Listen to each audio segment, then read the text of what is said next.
Assalamualaikum warahmatullahi wabarakatuh. Dalam video ini, kelompok kami yang beranggotakan saya Indah Yulandari, Salisa Putri Sari, dan Yeti Verabella akan mempresentasikan makalah kami yang berjudul Analisis Agunan Evaluasi Kebutuhan Pembiayaan. Yang pertama yaitu pengertian analisis dan agunan. Analisis adalah penyelidikan terhadap suatu peristiwa atau karangan, perbuatan, dan sebagainya untuk mengetahui keadaan yang sebenarnya, sebab, musabab, duduk perkaranya, dan sebagainya.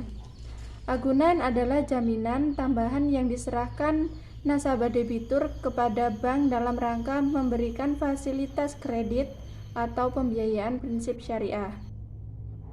Agunan adalah jaminan tambahan yang diserahkan nasabah debitur kepada bank dalam rangka pembiayaan fasilitas kredit atau pembiayaan berdasarkan prinsip syariah. Baik, di sini saya akan melanjutkan presentasi dari teman saya, yaitu Indah Ayulandari. Syarat barang angunan yaitu jenis-jenis angunan dari segi objek, yaitu ada dua, yaitu yang pertama angunan utama dan angunan tambahan.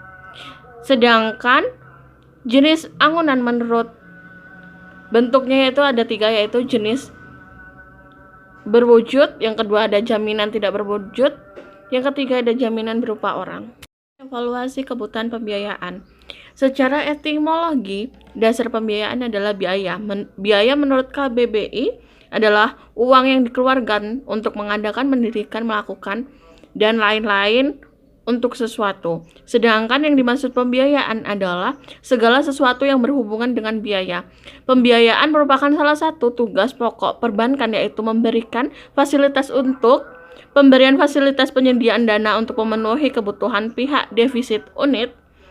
Menurut Peraturan Bank Indonesia nomor 3 ayat 9 PBI 201, pembiayaan adalah penyediaan dana atau tagihan yang dipersamakan dengan itu berupa yang pertama, transaksi hasil dalam bentuk mudharabah dan musyarakah. Yang kedua, transaksi sewa menyewa dalam bentuk ijarah atau sewa beli dalam bentuk ijarah mutahiyah bil tablik. Yang ketiga yaitu transaksi jual beli dalam bentuk piutang mudharabah salam dan istihad. Yang keempat, transaksi pinjam meminjam dalam bentuk piutang card. Dan yang kelima, ada transaksi sewa menyewa dalam bentuk ijarah untuk transaksi multijasa. Menurut sifat penggunaannya, pembiayaan dapat dibagi menjadi dua bagian, yaitu yang pertama pembiayaan produktif dan yang kedua pembiayaan konsumtif. Tujuan pembiayaan. Secara umum tujuan pembiayaan dibedakan menjadi dua kelompok, yaitu tujuan pembiayaan untuk tingkat makro dan untuk tingkat mikro. Secara makro, di antaranya satu, meningkatkan daya guna uang baik untuk keperluan produktivitas ataupun peningkatan produktivitas. Yang kedua adalah guna stabilitas ekonomi, dan yang ketiga ada membuka lapangan kerja baru. Yang keempat ada sebagai jembatan untuk meningkatkan pendapatan nasional. Itu saja. Presentasi selanjutnya akan dilanjutkan oleh anggota lainnya. Unsur-unsur pembiayaan.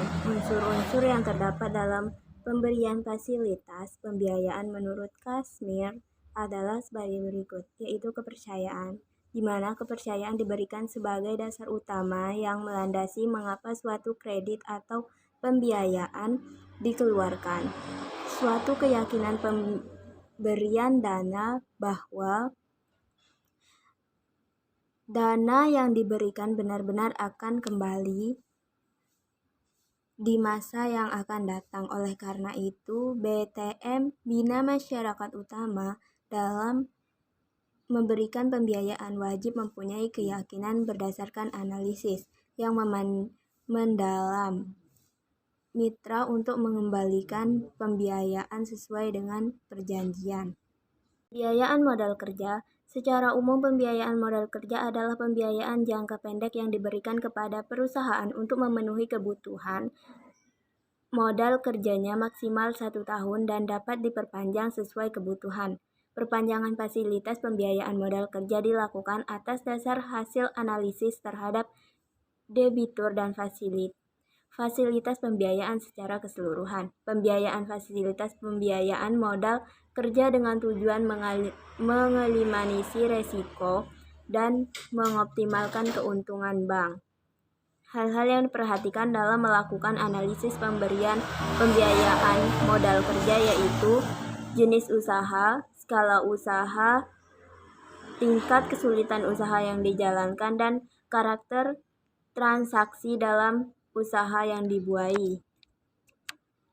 Pembiayaan syariah. Jenis pembiayaan yang umum ditemukan dalam transaksi perbankan syariah adalah sebagai berikut, yaitu pembiayaan modal kerja syariah. Pembiayaan modal kerja syariah adalah pembiayaan jangka pendek yang diberikan kepada perusahaan untuk membiayai kebutuhan modal kerja usaha berdasarkan prinsip-prinsip syariah. Jangka waktu dalam pembiayaan modal kerja maksimum 1 tahun dan dapat diperpanjang sesuai dengan kebutuhan. Sekian presentasi dari kelompok kami, kurang lebihnya kami mohon maaf. Kami akhiri. Wassalamualaikum warahmatullahi wabarakatuh.